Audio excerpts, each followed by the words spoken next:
The National Bar Association, your black lawyers, want to partner with you, our churches and community organizations, to ensure that we know our rights.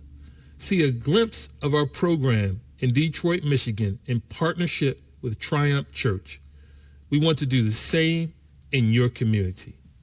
My name is Alfreda Robinson, and I have the privilege of serving as the president of the National Bar Association. I am honored to serve as the head of the oldest and largest bar association of color in the United States, in fact, in the world. It's been a long time coming, but I know a change gonna come. Oh, yes, it will. Any church that is not concerned about the social, economical, and financial conditions that cripple our community, Dr. King said, is a church that's in need of a new supply of blood. Just to let you know, the National Bar Association, we're part of the fabric of the community. If we're not in the community, who are we, what are we? We're really nothing. And so that's why this program is so important to us. It's for grandparents, it's for parents, it's for aunts and uncles, it's for siblings, it is for cousins to be able to spread a message so we can make a difference at times when you least expect it. Looking out on my life, my sights in the fast lane. It's a rat race. Give me time, changing pathways. Might take some practice, take some practice. On behalf of Pastor Solomon Kinlock and First Lady Robin Kinlock, we want to welcome you to Triumph Church. And we also are going to have an expungement fair, which is going on right now. It's a celebration with the National Bar Association about Know Your Rights. Welcome to Triumph. How are you? Black Americans are disproportionately killed by the police. Black men are more likely to be fatally shot while unarmed. So we already know that it's an issue with our black young men and the police, and that's why we're here to talk about that with this Know Your Rights program.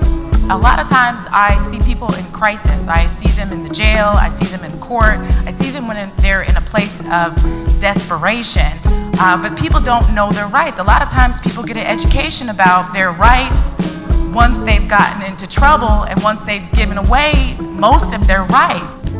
Looking out on my life, my sights in the fast lane. It's a rat race. Give me time, changing pathways.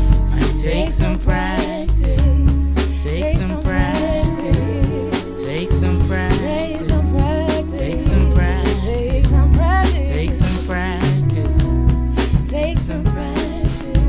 I am a citizen and I know my rights. Y'all beat me without due process. You threw me in jail without an attorney. I'm just here to let you know I know my rights. When I'm in my orange Camaro SS in Dearborn, dressed like this, they don't see a chief of police. I get pulled over for the same thing you get pulled over for until I flip my badge out. Then it's, then I ask, well, why did you stop me in the first place? Then they come up with some type of flimsy excuse when I know they done ran my plate 10 minutes ago. Don't become combative. Be calm, be thoughtful, be respectful. Refer to the police as officer. Officer this, officer that. Ask the officer first before getting your identification if you can get your identification, but always show your hands. To make sure that you say nothing until someone who's protecting you is there in the room with you. Because the more you start talking, the more they're gonna have you go on and on and on. Put it this way, a fish wouldn't get caught if he kept his mouth shut. And you do have a right against unreasonable searches and seizures. Do not give consent, do not give permission for them to search your vehicle, your person, or anything, because once you give consent, any and everything that they discover can and will be held against you in the court of law. The National Bar Association wants you to know your rights. The information in these videos are just that, information. They are not a substitute for legal advice. If you run into an issue, we ask you to consult the authorities and seek legal advice. Find yourself an attorney.